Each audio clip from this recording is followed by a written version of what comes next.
This is Farshid with another video just for you. Toilet wax ring replacement and flange repair. Wax ring needs to be replaced if you notice water coming from under the toilet after flushing. Here's where the wax ring is located. It serves as a seal between the sewer line and the toilet.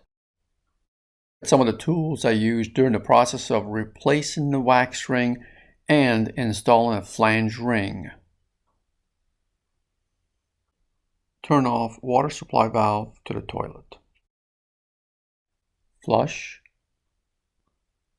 Remove any remaining water that's in the tank using a sponge.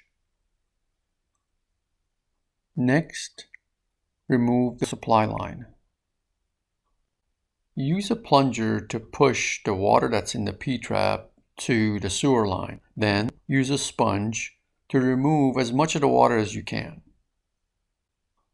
Now it's time to remove the mounting hardware that holds the toilet to the floor. Remove the cap. That will expose the bolt and the nut. Remove the nut.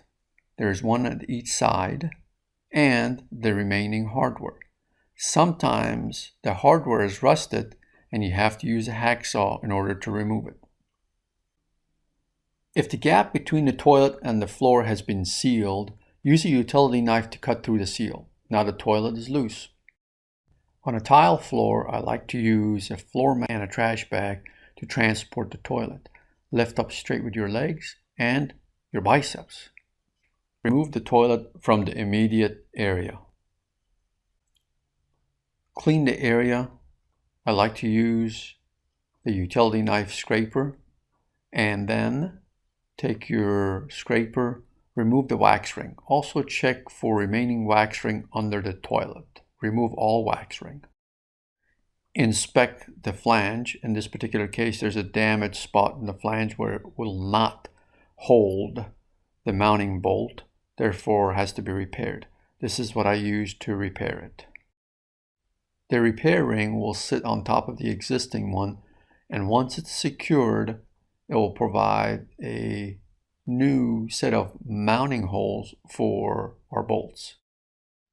Flange ring from Home Depot.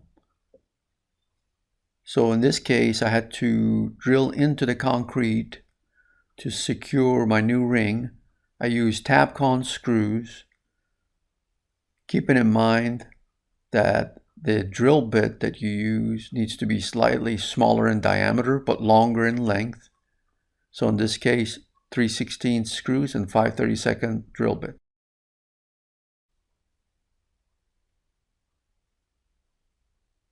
So after drilling the holes, we'll secure the ring using Tabcon screws. Now we have a brand new flange. Here's the wax ring with the hardware. The wax ring is a supported one because it has that plastic ring inside. First thing we need is the hardware. Take out the bolts and the two plastic washers. The plastic washers will assist in keeping the bolts vertical. Remove the protective cover from the wax ring, then set the wax ring on top of the hole with the narrow side of the cone down. With the bolts at 9 o'clock and 3 o'clock, mark their locations on the floor using some tape. This will help you easily identify the location of these bolts when you're putting the toilet back down. Put the toilet straight down on top of the wax ring, using the tapes to guide you. Once the bolts are completely through, put pressure down on various spots on the toilet to make sure the wax ring is collapsed. Sit down and relax. It's almost over. This is the nut and the washer that comes with the bolt. I purchased a cap. It's in two pieces, the base and the top. What's unique about the cap is that the base has a tab that falls into the groove of the base of the toilet. Once it's in the groove, it rotates slightly until it catches, then it doesn't rotate anymore. So once the base is in place, put the washer in and the nut. Take extra care to make sure that you are not over tightening the nut, because if you do, it will crack the base of the toilet.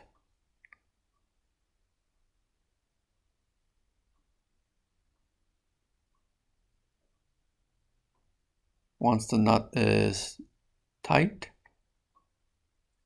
screw the cap back on, and this will prevent rusting. Repeat on the other side. Next, connect the water supply line and make sure it's hand tightened. Then, turn the water valve back on. Flush and check for leaks between the toilet and the floor all the way around.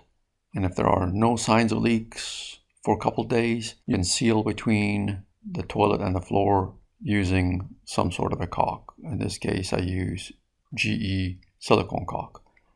Thanks for watching. If you like this video, give me a thumbs up and subscribe to my channel.